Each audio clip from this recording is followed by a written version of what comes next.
yang sudi menolong saya. Tidak ada yang datang. Saya ditinggalkan. Di balik 4 dinding ini hanya ada koran dan bantal. Tidak ada perabotan. Tidak ada selimut. Saya tahu saya tidak bisa lolos dari tempat ini jika tidak ada yang menolong saya. Jika tidak ada mujizat. Mudasir, kamu Mudasir. Bagaimana caranya kamu masuk kamar ini, Mudasir? Apa? Ini Atika, istrimu, Mudasir. Dulu kamu mengantar saya ke Jakarta.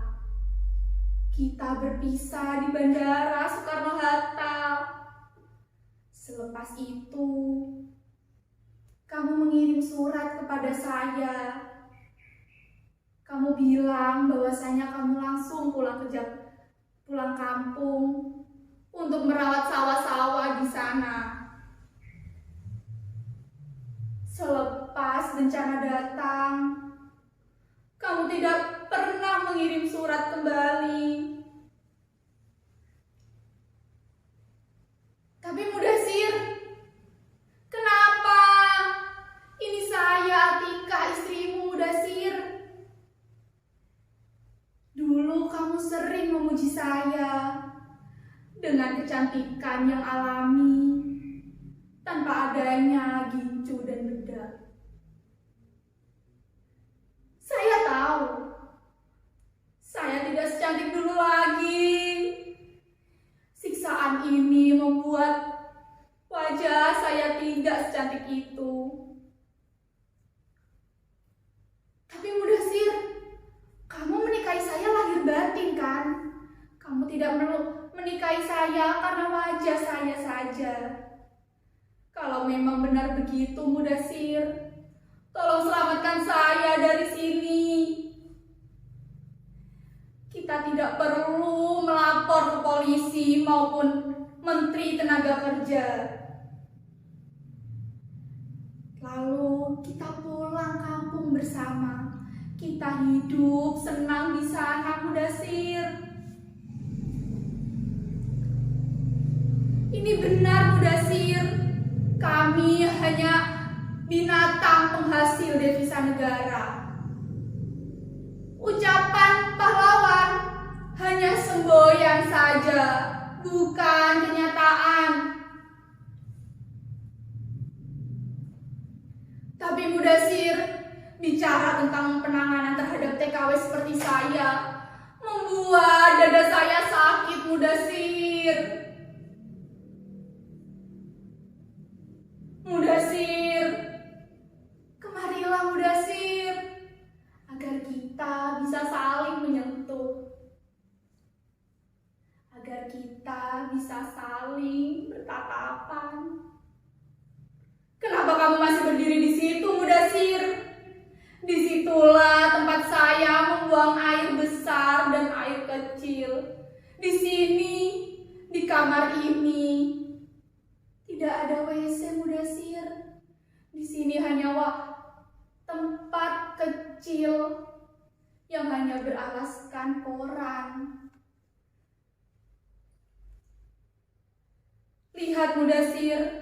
Lihat luka-luka ini, Mudasir. Sebelum dijebloskan ke dalam kamar ini, saya disiksa, saya dipukuli. Saya dipukuli semua sekujur badan saya.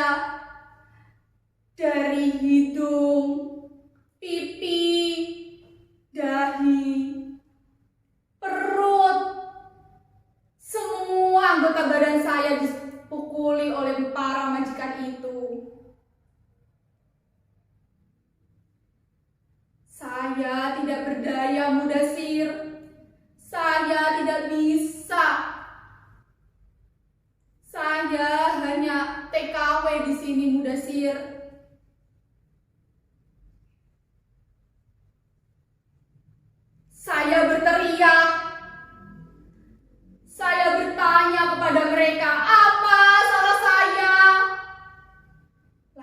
menjawab, "Kamu Indon bangsat, bajingan, pencuri, tidak tahu diri."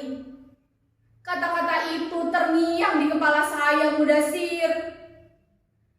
Saya Indon, bangsat, pencuri, tidak tahu diri. Saya di sini bekerja, Mudasir. Percayalah, saya tidak mencuri, Mudasir. Saya di sini bekerja dari pagi sampai malam hanya untuk menghasilkan uang. Saya bukan pencuri, Mudasir.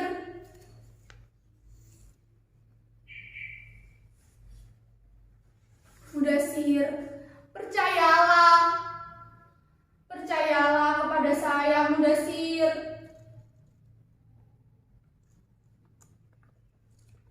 Pada bulan ke-13,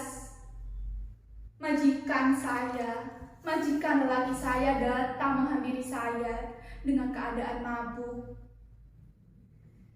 Lalu dia menggoda saya agar saya bisa melayaninya, Mudasir. Tapi saya tidak mau. Saya bertekad saya tidak akan menyerahkan diri saya. Saya di sini bekerja sebagai pelayan rumah tangga, bukan pelayan majikan, bukan pelayan hawa nafsu mereka. Mudasir, percayalah pada cerita saya. Saya baru ingat, Mudasir. Apa jangan-jangan gara-gara itu saya dijebloskan ke dalam kamar ini? Itu salah satu akibat saya menolak hajat majikan itu. Tapi Mudasir, percayalah, saya masih perawan, Mudasir. Saya tidak mau. Saya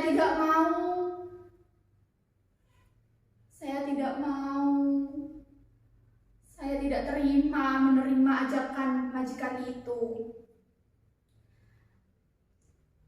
Suatu hari, semua majikan itu ngeluh karena kehilangan uang.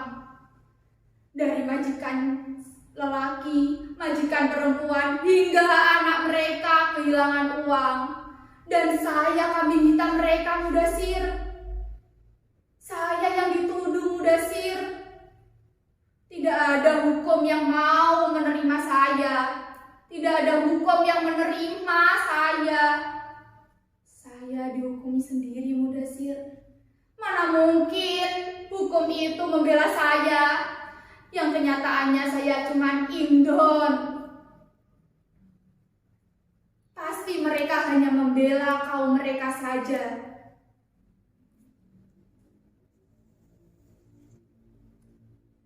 Mudasir, percayalah kepada saya, Mudasir. Mudasir, jangan pergi. Jangan tinggalkan saya. Saya di sini sendirian. Entah itu cuma bayangan atau kenyataan. Mudasir, dengar itu kan, Mudasir. Ada suara orang, Mudasir. Tunggu sebentar, Mudasir.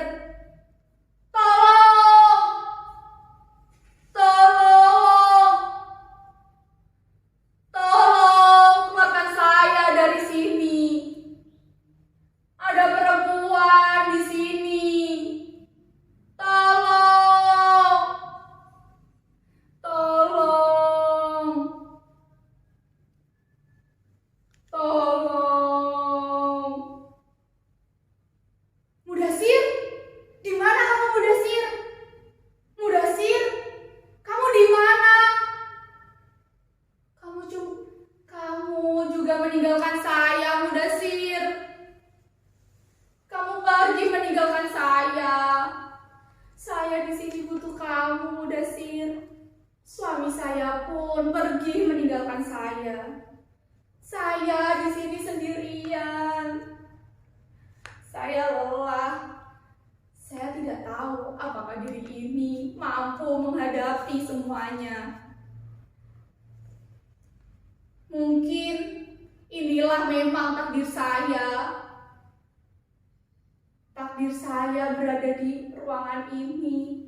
Tidak ada yang mencari saya. Tidak ada yang peduli kepada saya. Tidak ada. Mudasir,